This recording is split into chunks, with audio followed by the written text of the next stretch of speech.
और बढ़ते आगे, मालेगांव केस में फैसला आने और सभी 7 आरोपियों के बरी होने के बाद उनका भव्य स्वागत किया जा रहा है। कर्नल पुरोहित का ढोल नगाड़ों फूल मालाओं के साथ स्वागत किया जा रहा है। साध्वी प्रज्ञा ठाकुर का भी भोपाल पहुंचने पर जोरदार स्वागत हुआ। उन्होंने एक बार फिर मालेगांव केस को भगवा और हिंदू को बदनाम करने की साजिश करार दिया और कहा कि आतंकवाद का रंग भगवा नहीं, कुछ और होता है।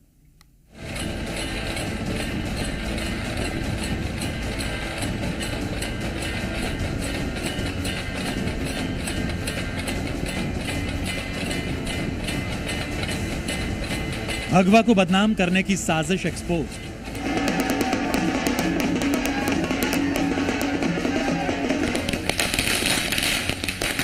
सनातन और हिंदू आतंकवाद की परिभाषा फेल हो गई।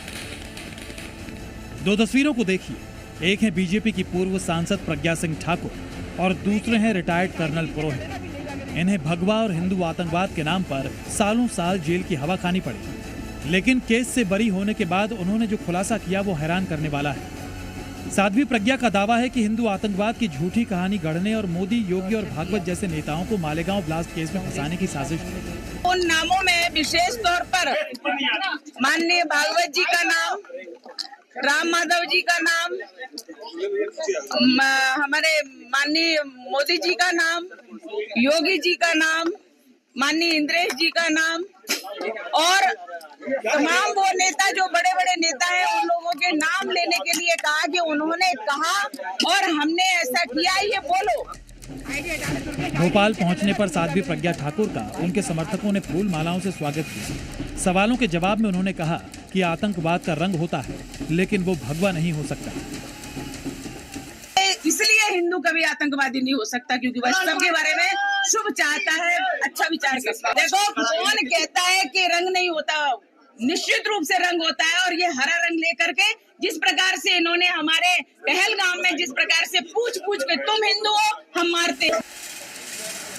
दरअसल मालेगांव ब्लास्ट में साध्वी प्रज्ञा और कर्नल पुरोहित का नाम आने पर भगवा बदनाम ब्रिगेड अपने एजेंडे पर लग गया और हिंदू आतंकवाद की झूठी कहानी गढ़ी गई, जिसके बाद अब बीजेपी सवाल पूछ रही है।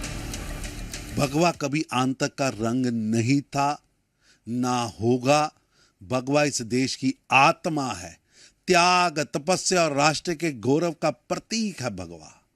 कांग्रेस ने उसी भगवे पर धब्बा लगाने का षड्यंत्र रचा था, वो निष्फल हुआ। कर्नल पुरोहित को भी मालेगांव ब्लास्ट में फंसाया गया था, लेकिन बाइज्जत बरी होने के बाद सेना के एक जाबाज के शब्द क्या थे, ये आपको जरूर सुनना चाहिए। We are a great country. I expect and I wish that everyone should contribute positively towards it and delivering justice to all of us, especially the armed forces, my army, the way they stood by me.